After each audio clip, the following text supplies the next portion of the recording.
Bonsoir à tous et soyez les bienvenus si vous nous rejoignez dans cette nouvelle édition. Nous sommes le mercredi 30 novembre. Au menu de cette édition, un gagnant du loto à Luhain, une pièce de théâtre controversée à Villeneuve-d'Ascq et puis les 25 ans du Téléthon.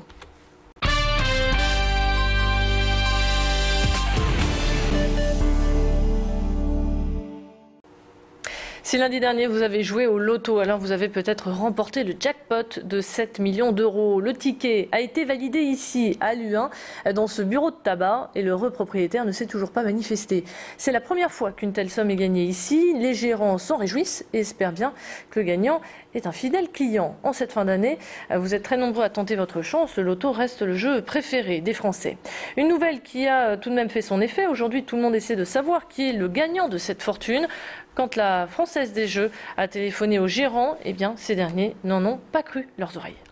Je n'ai pas cru, je lui ai demandé de bien vérifier plusieurs fois et il m'a bien confirmé que c'était au point de vente en Malpresse. On a notre clientèle fidèle, donc on aimerait vraiment que ce soit une personne qu'on voit tous les jours et qui vient faire son loto régulièrement. C'est exceptionnel, oui, hein, ce montant-là, oui. Sinon, le plus gros, c'était 6 000 € au Keno.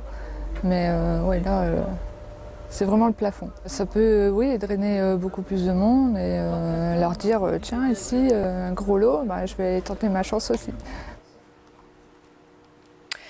Débordement évité hier soir à Villeneuve-d'Ascq. Nous vous annoncions depuis plusieurs jours une pièce de théâtre très controversée de Romeo Castellucci, intitulée « Sur le concept du visage du Fils de Dieu ». Une scène a attiré les foudres de Civitas, des catholiques radicaux.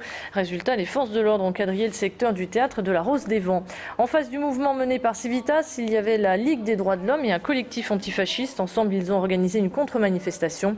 La représentation, elle, n'a pas été perturbée. Ce soir, les manifestations reprennent des deux côtés avec une nouvelle représentation, toujours à Villeneuve-d'Ascq. Alors que les élections présidentielles se rapprochent de plus en plus, la ville de Tourcoing lance une grande campagne de sensibilisation. Objectif, éviter une montée du taux d'abstention qui a déjà battu un record lors des dernières élections cantonales avec près de 75%. Depuis 5 ans, 5 000 jeunes mentent à l'appel sur les listes. La ville veut donc les motiver à s'exprimer le jour J. Pour cela, il faut s'inscrire avant le 31 décembre. Pour les sensibiliser à faire leur devoir de citoyen, des tracts sont distribués, des affiches sont collectées dans les bâtiments sont collés dans les bâtiments municipaux et un flash mob se tiendra également au mois de décembre.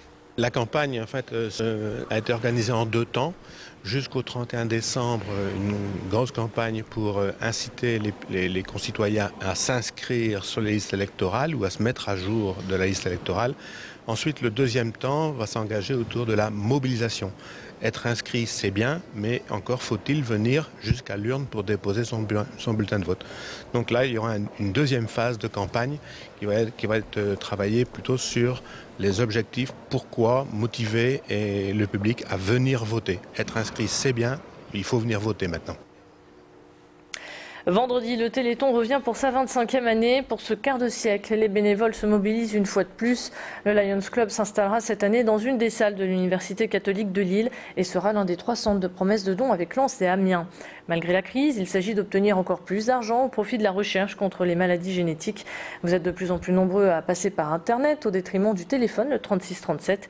Mais cette année, il semblerait que la générosité soit encore au rendez-vous. Les bénévoles espèrent bien recueillir 600 000 €.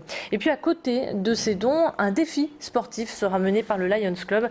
Alain Mijatovic nous en dit plus au micro d'Élodie Bernachon. Nous aurons 25 cyclistes qui vont effectuer une randonnée cycliste au départ d'Abbeville via Gravelines, Béthune, Saint-Quentin pour se retrouver à Compiègne et démarrer tous ensemble de Compiègne vers le plateau de télévision vers minuit le samedi soir. C'est un gros défi parce qu'il faut que ce soit les mêmes coureurs qui réalisent les 500 km pour montrer que les Lions et les amis de Lyon savent mouiller leur chemise et savent faire des efforts quand il faut le faire pour aider les enfants en difficulté. Et depuis 25 ans, le Téléthon a permis de faire progresser l'espérance et la qualité de vie des malades. Si vous voulez faire un don, composez le 36 37. Un gros plan à présent sur Imotram, un nouveau concept d'agence immobilière. Il s'agit de vous trouver l'appartement ou la maison de vos rêves à moins de 15 minutes d'un tramway. Derrière cette brillante idée, on retrouve Nicolas, 27 ans. De la Madeleine à Tourcoing, il sillonne les alentours des mini-boulevards à la recherche de biens à louer ou à vendre. Depuis le début de l'année, plus de 45 ventes ont déjà été signées, preuve que le concept séduit à tel point que Nicolas croule sous les demandes. L'un de ses clients nous donne justement tous les avantages d'une telle agence immobilière. Ça correspond parfaitement à ce que je recherche, puisque je recherche essentiellement un bien qui se trouve à moins de 15 minutes à pied du tramway. Donc il faut absolument que mes enfants puissent prendre le tramway facilement et soient autonomes, et que je puisse éviter les conduites. Mais je dirais en plus le gros avantage d'Imotram, c'est quand même le fait de desservir tout le boulevard de Lille à Roubaix et de Lille à Tourcoing, parce que sinon je serais obligé de faire effectivement chaque agence dans chaque ville différente pour trouver le bien que je souhaite. Grand Lille TV a soufflé hier soir ses 2 bougies. Toute l'équipe était réunie à la Cité des Échanges à Marcq-en-Barœul pour vivre ce bel anniversaire. Vous êtes de plus en plus nombreux à nous être fidèles et nous vous en remercions. Si aujourd'hui nous sommes la première chaîne locale de la métropole lilloise, c'est grâce à vous. L'actualité, nous la vivons ensemble et toujours en direct. Vous pouvez nous suivre sur le canal 21 de la TNT, sur les box, sur iPhone et maintenant sur iPad grâce à notre application gratuite. Voilà donc pour l'essentiel de l'actualité. On se retrouve maintenant pour votre bulletin météo. Restez avec nous.